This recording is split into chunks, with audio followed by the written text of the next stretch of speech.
Assalamualaikum warahmatullahi wabarakatuh. Perkenalkan, nama saya Kiki Fatmalawati dari kelas PSB. Dalam KPM ini saya mengambil judul pemanfaatan sampah sisa makanan untuk mendukung UMKM Kebun Bibit Lumpang di Desa Lumpang, Kecamatan Marak, Kabupaten Ponorogo. Judul ini telah disetujui oleh dosen pembimbing saya, yaitu Bu Unun Raudatul Jannah. Desa Lumpang merupakan salah satu desa yang terletak di Kecamatan Marak, Kabupaten Ponorogo. Karena terletak di dataran rendah, maka banyak pemandangan sawah yang terbentang luas dan indah dipandang. Di Desa Lumpang memiliki salah satu potensi yang sangat bagus. Potensi tersebut adalah UMKM Kebun Bibit Lumpang milik Bapak Sucipto. Minggu pertama pada KPM ini kita melakukan suatu kegiatan, yaitu inkulturasi. Inkulturasi kita lakukan dengan cara silaturahmi ke tokoh masyarakat. Salah satunya adalah silaturahmi kepada perangkat Desa Lumpang. Di sini kita memperkenalkan diri dan menjelaskan maksud serta tujuan kita mengadakan KPM di Desa Lumpang, Kecamatan Marak, Kabupaten Ponorogo. Dan alhamdulillah, perangkat desa menerima kami dengan sangat baik.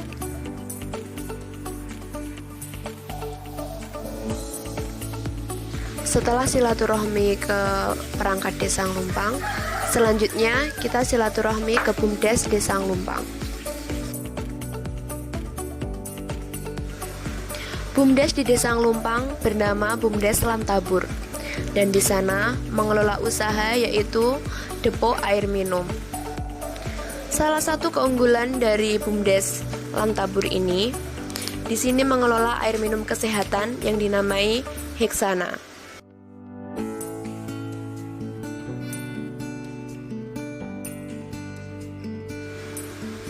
Setelah melakukan kunjungan di BUMDes, kami melakukan kunjungan di salah satu KWT di Desa Lumpang. Di KWT ini sebenarnya masih banyak tanaman yang terawat, namun sayang sekali pengurus sudah mulai tidak aktif lagi karena disibukkan oleh kegiatan masing-masing.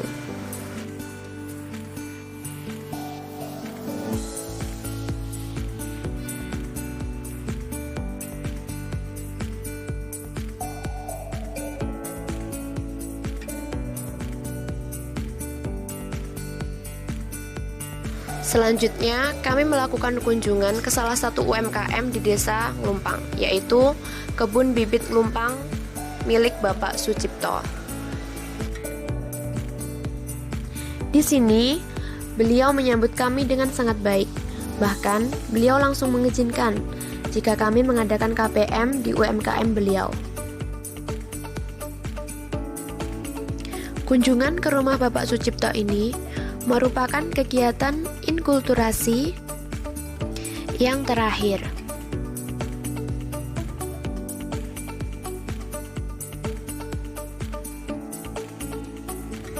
Setelah tahapan inkulturasi, maka untuk kegiatan selanjutnya kita bisa melakukan kegiatan yang dinamakan dengan discovery. Discovery merupakan kegiatan pemetaan aset yang dilakukan dengan cara diskusi, ataupun dengan cara interview, ataupun dengan cara FGD dengan tokoh-tokoh masyarakat setempat. Pada tahap ini, kami melakukan discovery atau pemetaan aset bersama dengan Bapak Sucipto. Mengapa demikian? Hal ini karena Bapak Sucipto merupakan mantan kepala desa Desa Lumpang. Oleh karena itu, beliau sangat paham akan aset-aset yang dimiliki oleh Desa Lumpang. Aset yang pertama yaitu UMKM milik beliau, yaitu Kebun Bibit Lumpang. Beliau menceritakan banyak sekali tentang Kebun Bibit Lumpang. Bahkan, beliau juga mengajak kami untuk belajar bersama cara bertanam ataupun cara mengembangkan tanaman-tanaman yang ada di Kebun Bibit Lumpang.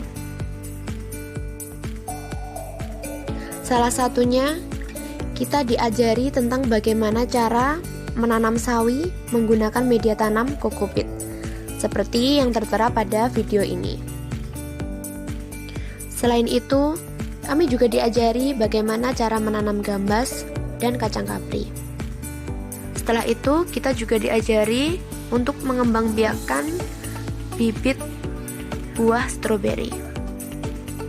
Untuk selanjutnya, kami melakukan pemetaan aset bersama dengan pengurus BUMDes Desa Nglumpang, dan hasilnya sebagai berikut. Di Kasun 1 ada penjual kue dan ternak lele. Di Kasun 2 ada KWT, pembuat parem, kebun bibit dan ternak ayam. Di Kasun 3 ada KWT dan ternak lele. Dan di Kasun 4 ada KWT dan pengolah limbah plastik.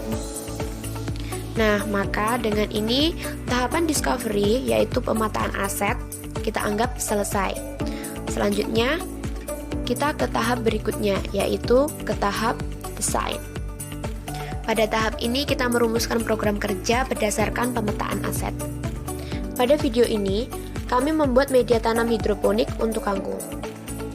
Selanjutnya, kami membuat media tanam untuk cabai, agar yang cabai yang dihasilkan dari satu polybag tidak hanya satu buah saja, namun bisa 4 buah. Selanjutnya, kami juga melakukan mencangkok pada tanaman jambu kristal. Hal ini bertujuan untuk memperbanyak jambu kristal yang ada di kebun bibit. Sebenarnya kebun bibit Nglumpang sudah cukup inovatif dalam menjalankan UMKM-nya. Namun di sini saya melihat untuk penggunaan pupuknya mereka masih relatif menggunakan pupuk kimia, bukan pupuk organik. Oleh karena itu, saya merumuskan untuk mengadakan pelatihan pembuatan pupuk organik cair dari sampah sisa makanan, seperti sisa nasi ataupun sisa-sisa sayuran dari dapur. Selanjutnya, saya akan memberikan sedikit foto-foto selama KPM di Kebun Bibit Nglumpang. Ini merupakan contoh kebersamaan kami saat melakukan KPM di Kebun Bibit Nglumpang. Selain kegiatan KPM, kami juga melakukan sedikit kegiatan, yaitu bersih-bersih di Masjid Desa Nglumpang. Untuk kegiatan selanjutnya adalah define, yaitu merealisasikan atau pelaksanaan program kerja. Di sini saya melakukan pelatihan pembuatan pupuk organik cair dari bahan-bahan sisa makanan, yaitu dari sampah dapur seperti kulit bawang merah, bawang putih, ataupun kulit telur. Untuk selanjutnya yaitu dari sisa nasi, sampah-sampah sisa nasi yang tersisa. Selain itu, kita juga menyiapkan cairan pengurai untuk pupuk organiknya,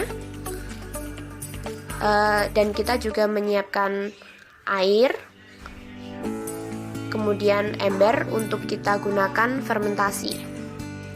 Untuk cara pembuatannya, langsung saja kita siapkan ember, lalu kita campur semua bahannya, nasi basi tadi, kemudian kita campurkan dengan sampah-sampah dari dapur, secukupnya saja ya di sini.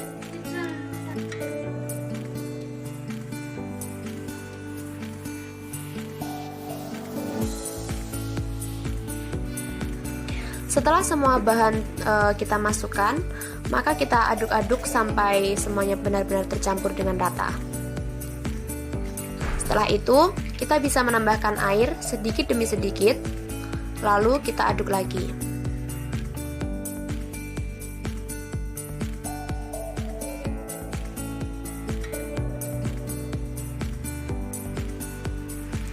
Setelah cukup rata, maka jangan lupa untuk kita tambahkan cairan pengurai.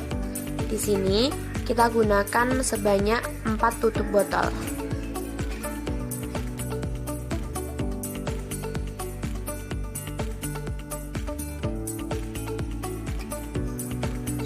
Setelah itu jangan lupa aduk-aduk kembali sampai benar-benar tercampur dengan rata.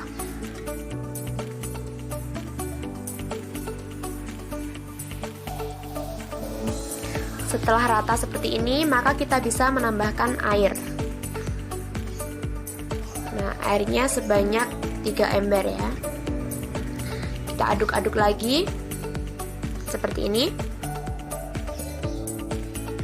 Jika sudah seperti ini, maka pupuk sudah jadi dan kita bisa menutupnya dengan menggunakan plastik atau karung plastik seperti di video ini.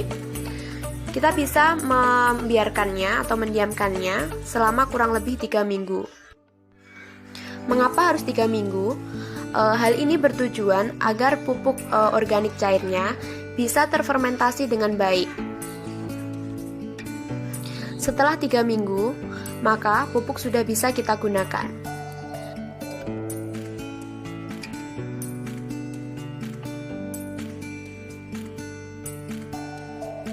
Untuk pengaplikasiannya, cukup kita ambil 1/4 ember pupuk organik cair. Nah, seperti gambar. Setelah itu, kita tambahkan air sampai ember penuh. Dan setelah itu kita bisa menggunakan pupuk organik cair untuk menyiram berbagai tanaman. Setelah saya melakukan pelatihan, kemudian di hari berikutnya, ini Bapak Sucipto siap untuk berpraktek untuk membuat pupuk organik cair sendiri. Jadi bisa dilihat dari video, beliau melakukan pembuatan pupuk organik cair secara sendiri dengan didampingi oleh saya dan teman-teman. Dengan video ini bisa kita lihat bahwa Bapak Sucipto sudah mampu untuk membuat pupuk organik cair sendiri dengan sangat baik.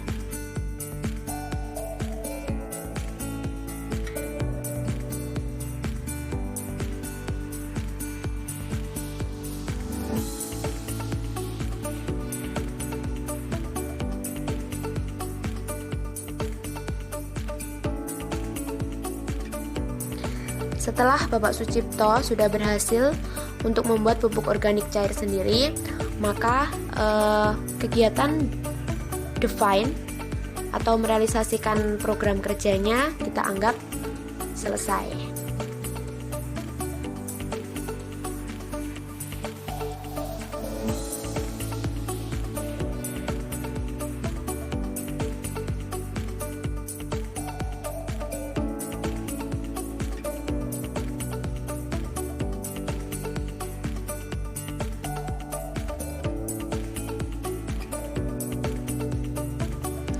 Untuk kegiatan selanjutnya dan kegiatan terakhir yaitu refleksi atau reflection. Pada kegiatan ini kami melakukan diskusi dengan pemilik UMKM yaitu Bapak Sucipto. Apakah sejauh ini KPM yang kita lakukan membawa perubahan yang lebih baik atau tidak? Ternyata pelatihan ini membawa dampak yang sangat positif. Karena selain untuk mengurangi sampah yang ada, kita juga bisa menggunakan pupuknya secara cuma-cuma atau gratis. Bayangkan jika kita harus menggunakan pupuk kimia, kita harus menggunakan uang yang lebih banyak. Namun, jika kita menggunakan pupuk organik cair, kita bisa menghemat biaya. Akhirnya, sekian dokumentasi dari saya. Wassalamualaikum warahmatullahi wabarakatuh.